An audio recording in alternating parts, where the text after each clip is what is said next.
Let's pick it up with the second page of our sheet. We have some more parameterization to do. So parameterizing the intersection of surfaces. Problem 21.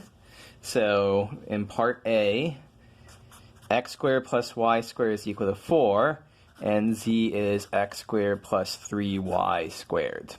So for this one, I take a look and I see x squared plus y squared equal to 4, and the xy plane, that's a circle. So let's go ahead and say that x is a circle of radius 2 centered at the origin. X is 2 cosine t, and y is 2 sine t. That will do the trick for us. Then, what is z? Z will be 2 cosine t squared plus 3 times 2 sine t, all of that squared.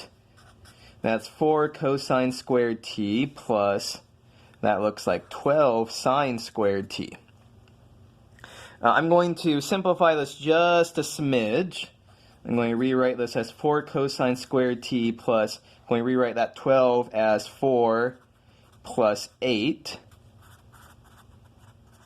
Why would I do that? Well, cosine squared plus sine squared is 1, so that's just 4. So what's our answer? R of t is going to be 2 cosine t, 2 sine t, and then z is 4 plus 8 sine squared t, where t ranges as usual. Let's do one loop around the circle. Okay, so that's part A.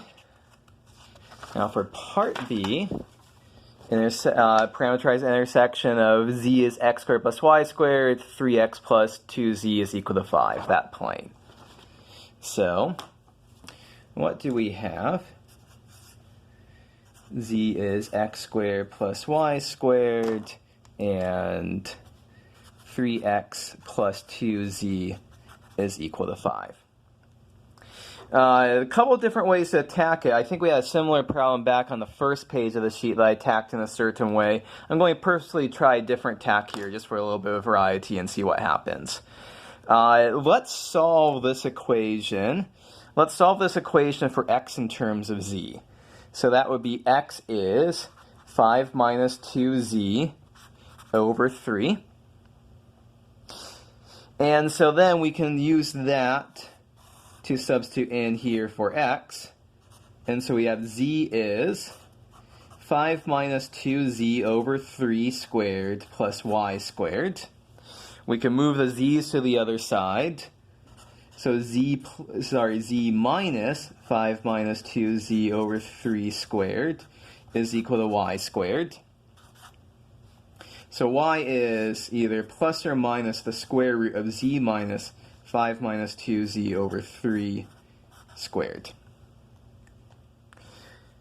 So now take a look at what we've done. We have x in terms of z. We have y in terms of z.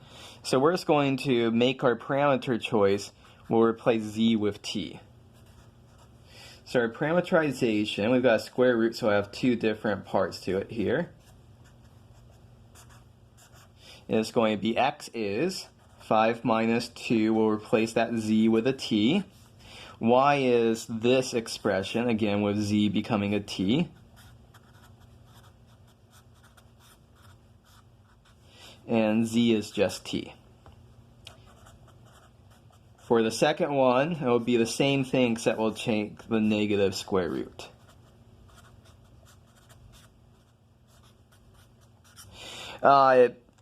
So this is almost our final answer. I'm going to skip the final step. The final step is just bounds on t. And so that would be when what's under the square root, you have to make sure that that is non-negative.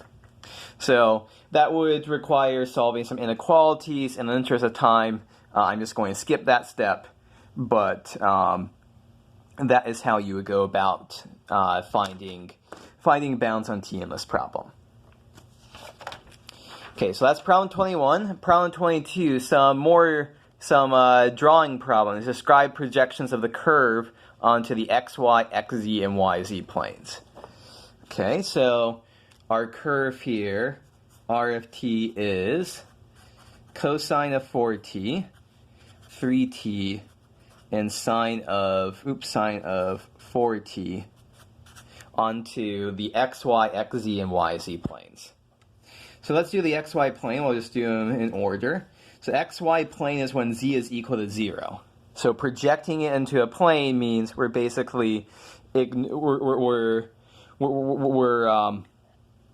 going to be we're going to be setting z is equal to 0 here.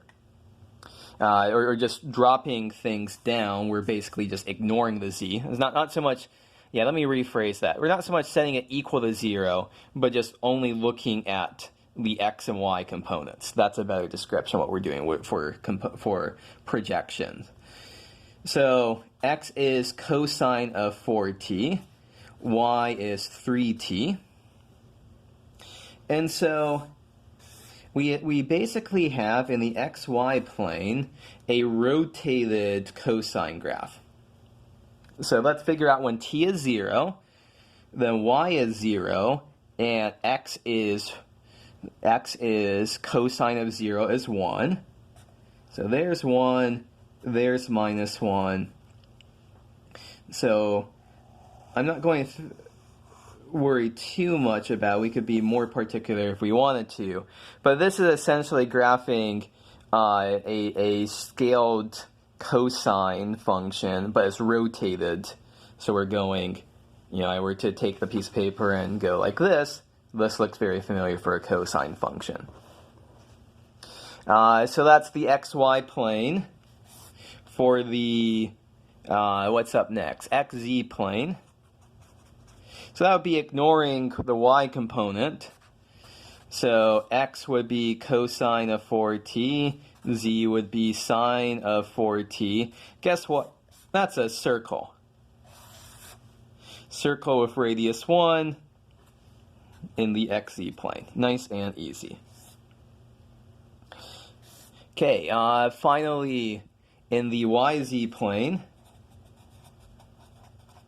So that would be y is 3t, z is sine of 4t.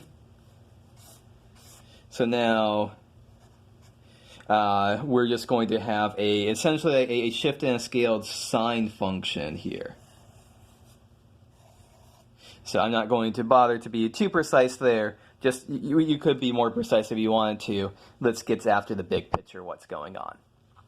So those are projections of curves. Okay, problem 23, the last problem I'll do in this video. Okay, just a bunch of derivatives of vector value functions, which these are nice and easy because all they are just do a bunch of derivatives one after the other. So if r1 of t is t squared t cubed 4e to the 2t, r1 prime of t is take each derivative component-wise. 2t, 3t squared, 8e to the 2t. If r2 of t is t squared e to the t sine t, r2 prime of t is 2t e to the t cosine t. I'm just taking derivatives of each one of them component-wise. This is about the easiest problem on the sheet.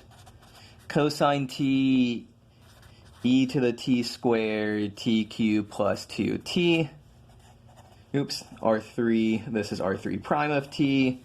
What is this going to be? Minus sine t, 2t e to the t squared, 3t squared plus 2.